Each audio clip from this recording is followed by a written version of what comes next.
Gus Faruk adik Gus Baha, menang pemilihan kepala desa di Desa Narukan menjadi perhatian publik. Yel-yel, duit ora payu, menjadi viral di media sosial.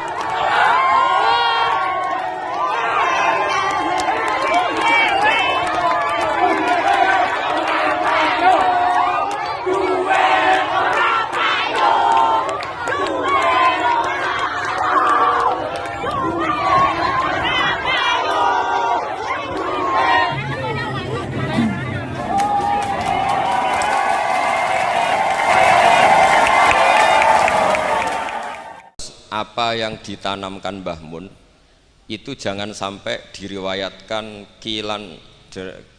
al-qila wal qol, tapi sampai pada titik mudawan, dibukukan. Saya berkali-kali dapat sanad ini, dan itu tidak hanya saya, semua alumni Sarang, bukan hanya alumni Anwar saja, juga semua alumni Sarang karena tergabung di Madrasah Ghazaliyah. Mbah Mun ketika haji tahun 1421 dan 1422 Hijriah niku beliau ngendikan dalam halaman 3 niku wa qatin toba'a fi qalbi mimma fihi al-atharu thayyibah fi nafsi maka na fil marrati tsaniyah bima fihi min takhmidil ainain ghamattu fiha ainayya wa qultu la ilaha illallah wa fi akhiril karat Muhammadur Rasulullah. Terus beliau ditalkin dzikir sama Said Muhammad di tahun 1422. Kemudian kitab ini dikarang, kula balen malih, kitab ini dikarang, beliau hanya punya harapan, dan itu dikarang tahun 1422 sak sampunipun haji. Beliau wafat 1440.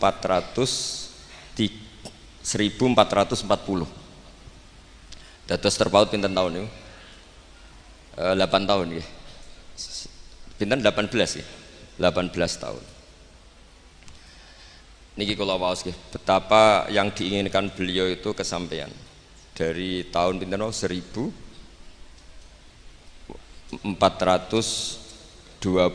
sama 21 ya, sama 22, terus beliau wafat 1440, terpaut pinten 18 ya, 18 tahun.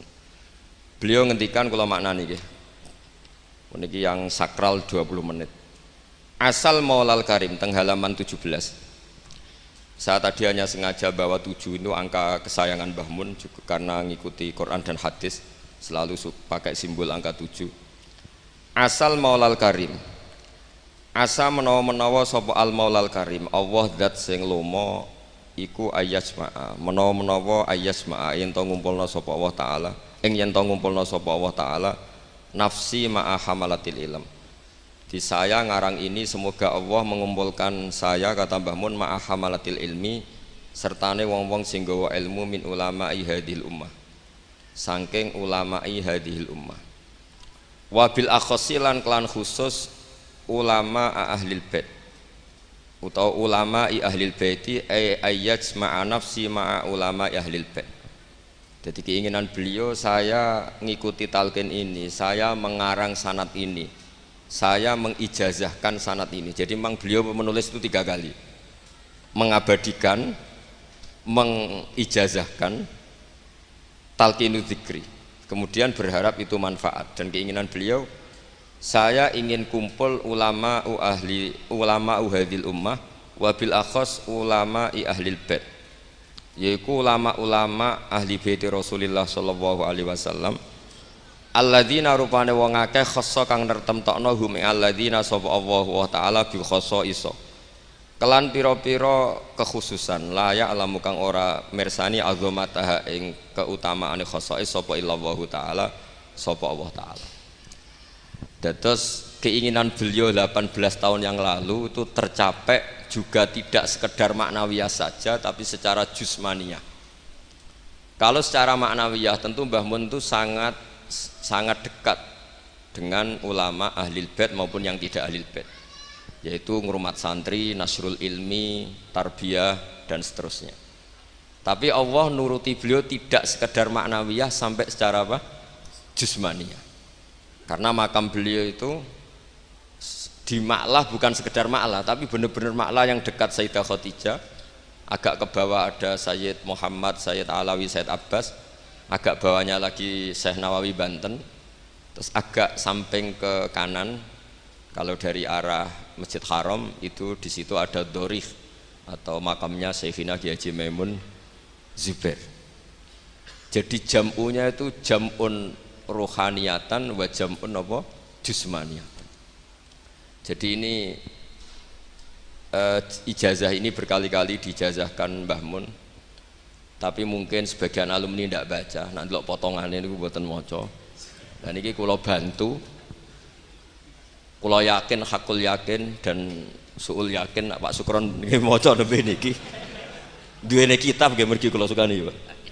Seniki mun innalillahi wa inna ilaihi rajiun. Nang dindi ngaku muridé Mbah Mun ngarang opo, bagus. Aku rong tuku jadi. Tapi niki penting kalau aturaken ulama, saya berkali-kali bilang kenangan dari Rasulullah Shallallahu Alaihi Wasallam itu harus ditulis karena hanya dengan ditulis ilmu itu abadi. Nggak boleh riwayat itu hanya berdasar karena kamu hafalan mundobit itu terus tidak nulis, tidak boleh. Kita itu punya pengalaman buruk dan itu eman betul. Gini ku fiqhul Les bin Sa'ad. Al-Les afqahu min Malik, Dewi Imam Syafi'i. Al-Les afqahu min Malik. Illa anna ashabahu dayya'uhu, kata Imam Syafi'i. Lais itu orang paling alim, alimu Misra, faqihu Misra. Itu kalau debat sama Imam Malik itu berjilid-jilid. Tapi ashabu Malik itu lebih peduli terhadap pikiran-pikirannya Imam Malik, sementara ashabul Les itu enggak, sehingga enggak ada madhabnya hilang. Jadi nasib ulama yang madhabnya hilang itu Les bin Sa'ad, kemudian Sufyan bin Uyainah, ini semua gurunya Imam Malik. Sufyan As-Tsauri juga gurunya Imam Malik, gurunya Imam Syafi'i.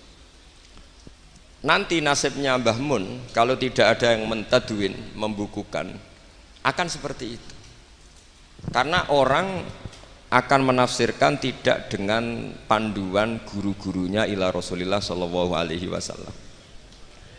Saya masih ingat ketika ini betapa luar biasanya Mbah Mun tentang tafsir.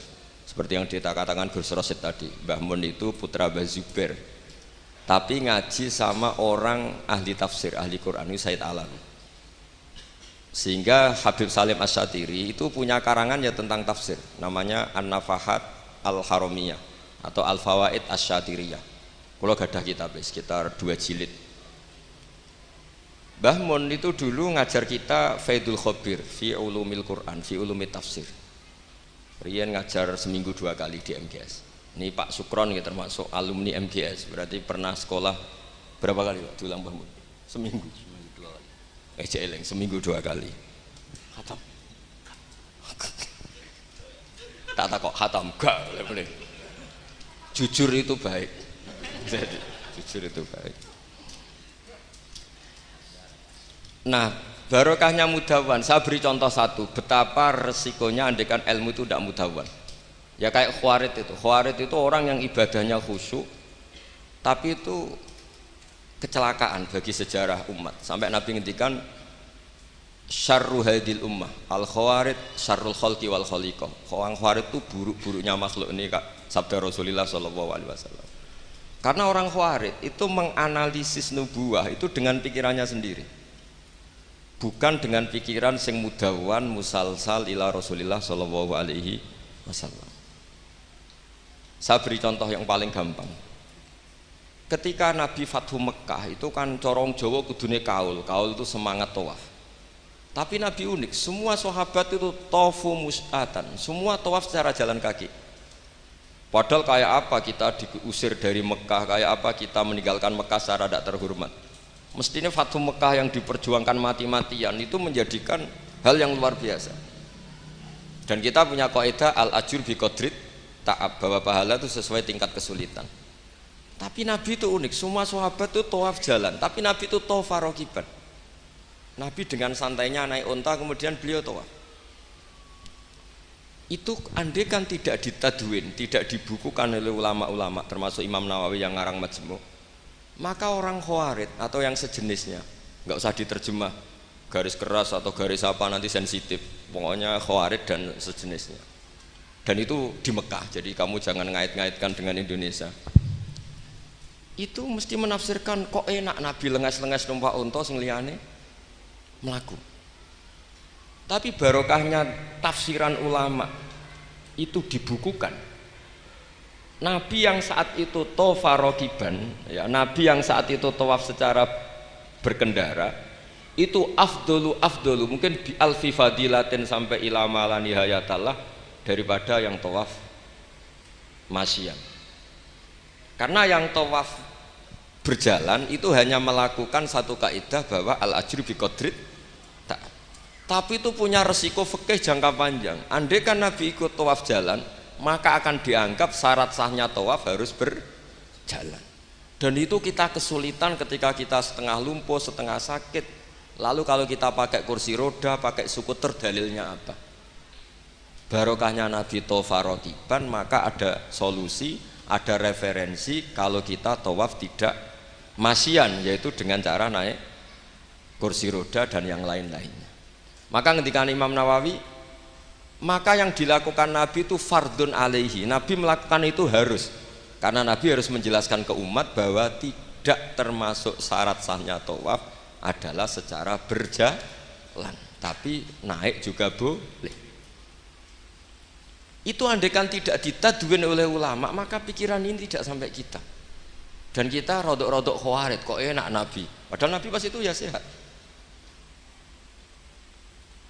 Nah sama, ketika Mbah Mun ngersakno Gus Yasin jadi wakil gubernur, juga abahnya Gus Rosid ini, Gus Subak kerso jadi DPR RI, Gus Kamil ya ketua DPR Rembang.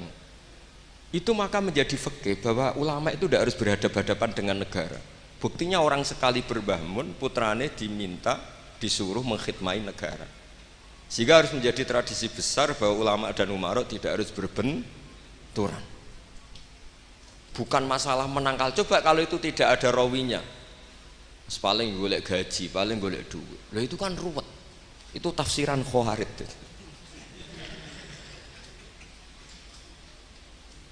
Jadi, saya itu punya sanad mutasil. Saya berkali-kali ketemu abahnya Gus Rosid, beliau juga guru saya, Gus Subak, semuanya. Itu ketika beliau menolak, itu Mbah Mun maksa. Gus Kamil dulu pertama disuruh jadi DPR ya menolak, sampai pernah transit di dalam saya di Jogja itu 3 hari. Dan Mbah Mun akhirnya sampai duka, harus mau. Tapi lama-lama kita tahu bahwa beliau ingin menyelamatkan Indonesia, bahwa Indonesia nggak perlu dipertentangkan antara ulama dan umar. Nah, itu harus terus. Karena kalau kita ingin versi tertentu, pasti Indonesia itu chaos. Chaos itu ya chaos lah. Huru hara. Kalau huru hara terjadi safkut dima, pengaliran darah. Yang dosa kita. Makanya Mbah Mun sering cerita ke kita. Saya tidak pernah bilang saya, ke kita. Semua santrinya levelnya sama, karena sama-sama dengar. Bedane lali mbek eling gitu, Dok. Ambek paham sama tidak paham itu, Dok. Sebetulnya saya ingin bilang saya, karena saya berkali-kali khossoni bidzalika syekhuna, tapi kita semua sama lah, sama-sama mutawatir sama. Fiqhus siyasah atau fiqhul imamah atau fiqhul khilafah, terserahlah bahasa sampeyan. Itu juga harus diwariskan. Sehingga dulu sampean tak ceritani, dulu yang semi-semi Khawarij itu ya sudah banyak. Wah Nabi itu harus ngomong akhirat terus, masa Nabi jabat? Oke, dari segi jabatan itu duniawi, kesannya buruk karena jabatan itu duniawi. Tapi kalau dibalik, atardo ayyaku nasolihu tahta yadidz zalim. Kue ridho kalau orang-orang yang nggak sholat, nggak cewek, nggak istinja, mimpin wong soleh. Mesti harus dibalik, harus membolehkan orang soleh yang mimpin orang dolim, jangan dibalik. Wong soleh pokok yang masjid kabeh, wiridan kabeh, dipimpin wong dolim hanya karena kamu mengharamkan politik. Jadi orang itu harus ngerti. Makanya ketika beberapa nabi itu harus kita tahu, ada nabi yang ngaji terus kayak Nabi Yahya, Nabi Isa. Ada yang nabi yang seumur-umur itu jabat kayak Nabi Dawud, Nabi Sulaiman. Kamu boleh meniru Nabi Dawud, Sulaiman jabat, tapi nggak boleh meniru istrinya 1000. Itu 4 saja masalah gitu ya. Sitok wis kudu pegatan ya gitu. rai-rai gak meyakinkan ini satu aja sudah. Tapi itu tidak saya loh.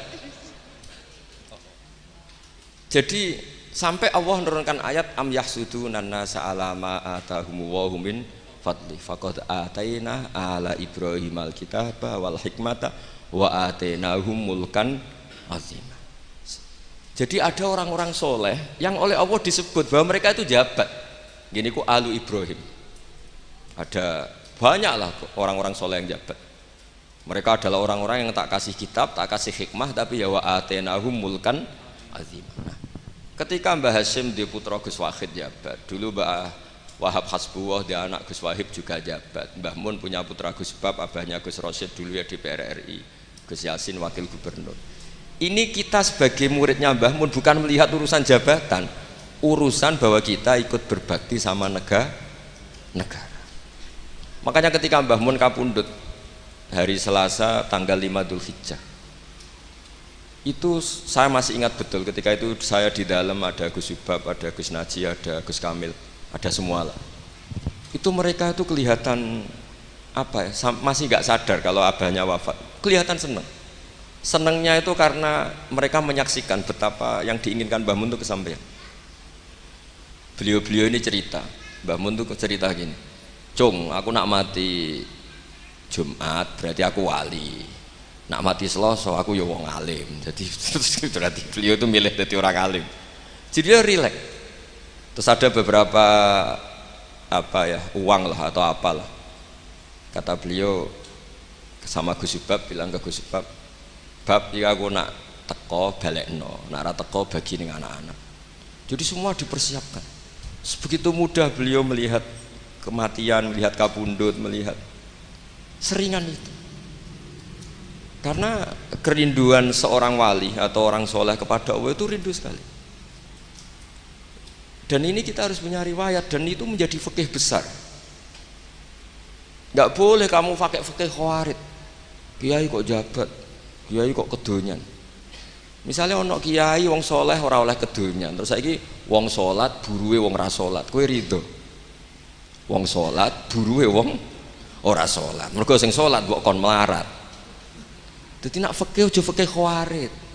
Fikih sing bener maca majmu'. Nak ra iso maca jerone maca judule. Ya tenan. Enak. Mungkin Pak Tony Pak Sukron, karena dia di Mekah lebih terkenal ketimbang Mbah Mun katanya. Itu Mbah Mun sampai tertawa-tawa. Mbah jebule jenengan teng mriki terkenal kula. Kok iso kron? Lah niku tiyang teng dalam ini sukron.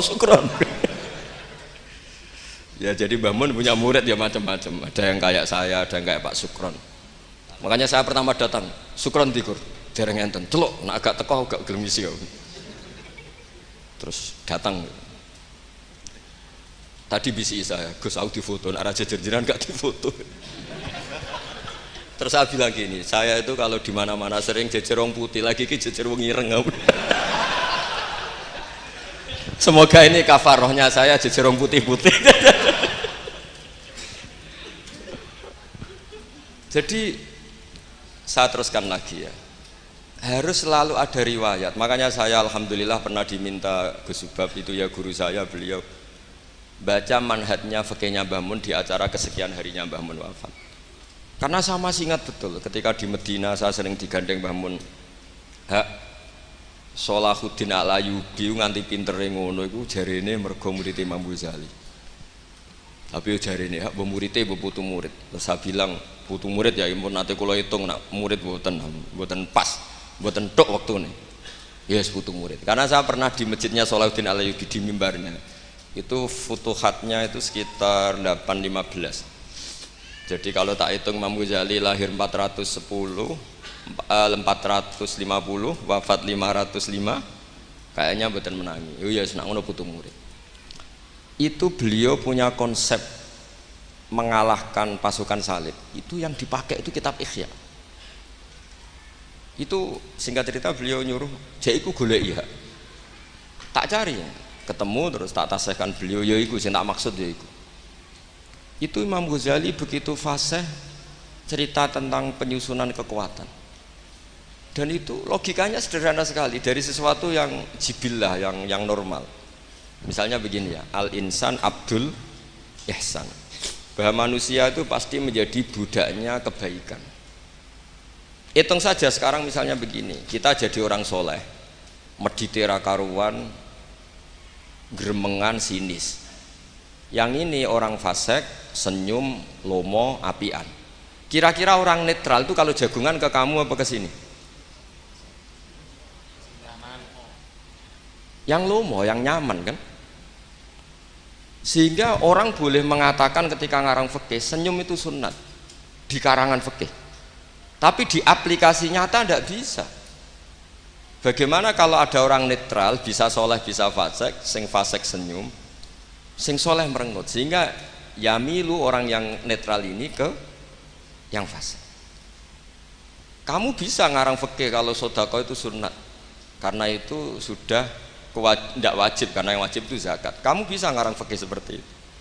Tapi kalau dalam tatbiki tidak bisa. Misalnya saya orang soleh hidup di tengah kota, atau orang soleh hidup di pedalaman, terus saya medit mentang-mentang sudah zakat, nggak pernah sudah.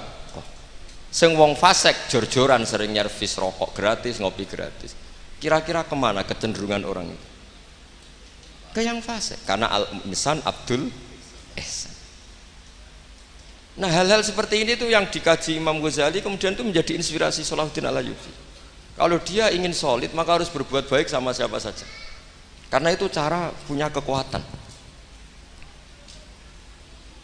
Nah, kita enggak, kita ini memaksakan kebenaran tapi prosesnya tidak simpati.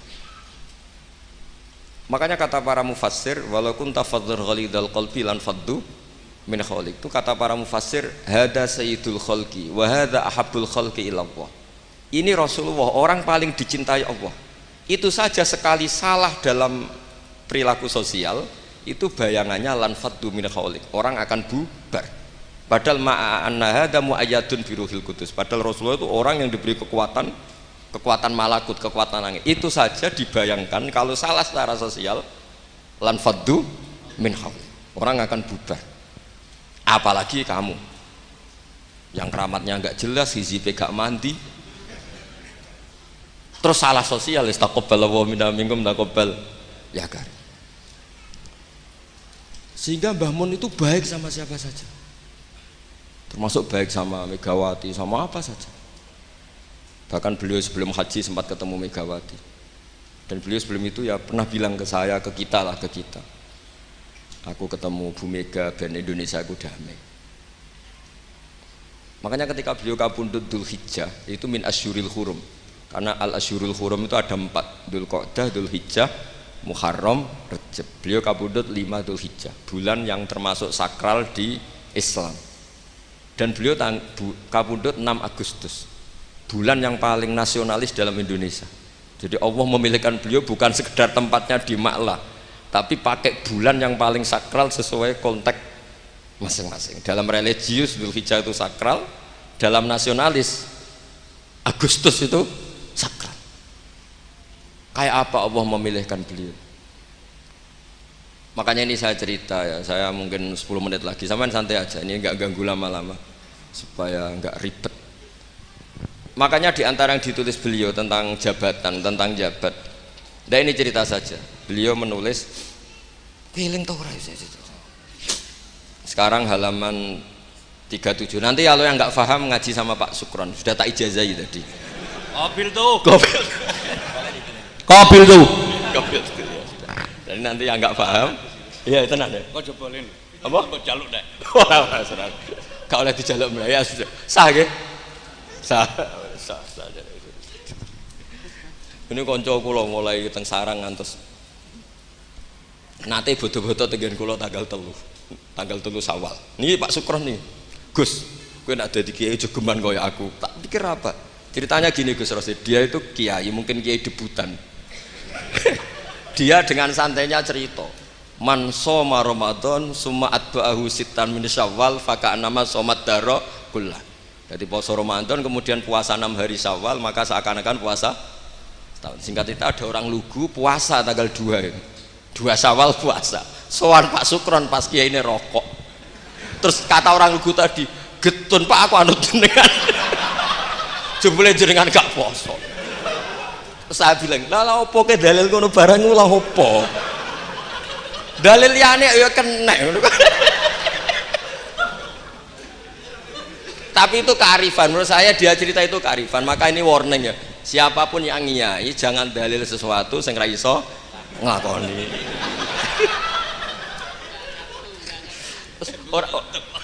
Lho dak, ini ilmiah gak apa-apa.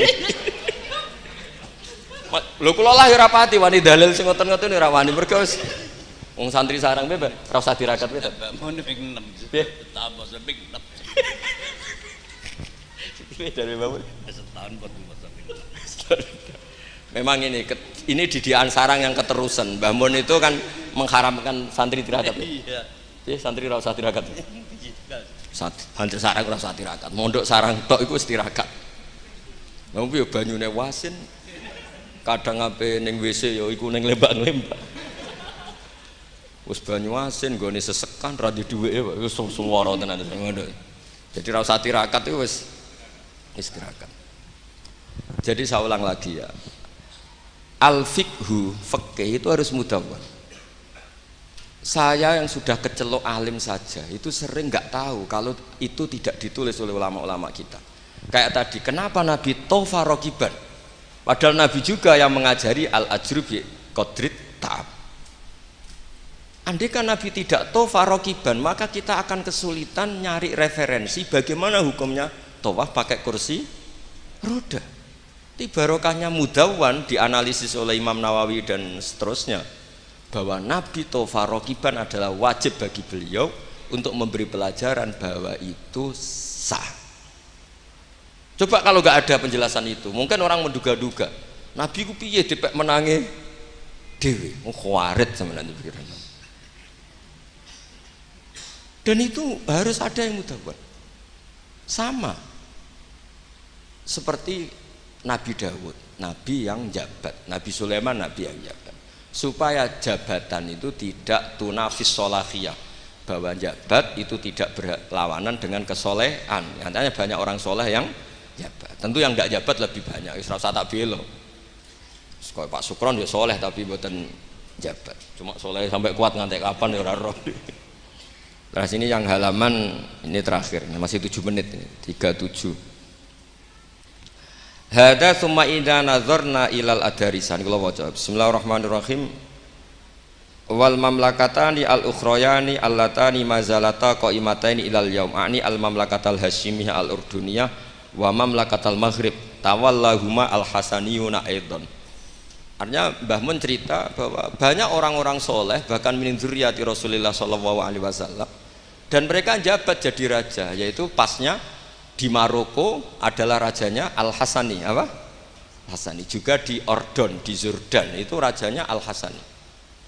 Intinya Mbah Mun mau ngendikan kamu jangan anti jabatan. Banyak orang-orang soleh yang jabat, bahkan bukan sekedar soleh tapi itratu Rasulillah, al-itra at-tahira, itratu Rasulillah sallallahu alaihi wasallam. Ini dan beliau menulis itu. Wal mamlakatani al-ukhrayani allatani mazalata qaimatain ilal yaum. Ani al-mamlakatal hasyimiyah al-ordoniyah wa mamlakatal maghrib tawallahuma al-hasaniyah itu.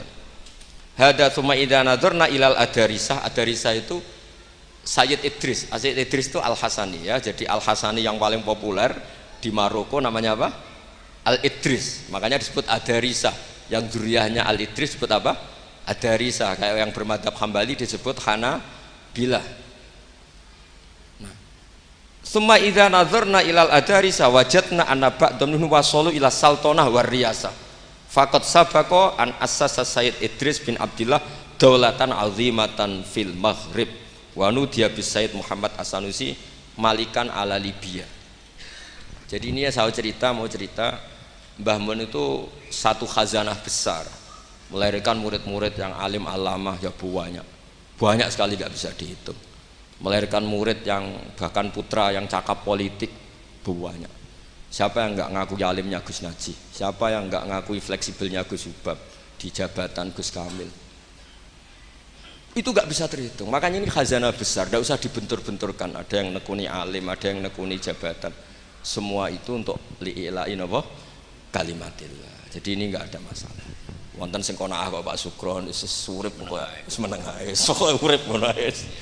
Tapi tadi sudah tak ijazahin. Nanti pokoknya ini kalau nggak paham tanya Pak Sukron pun. Assalamualaikum warahmatullahi wabarakatuh.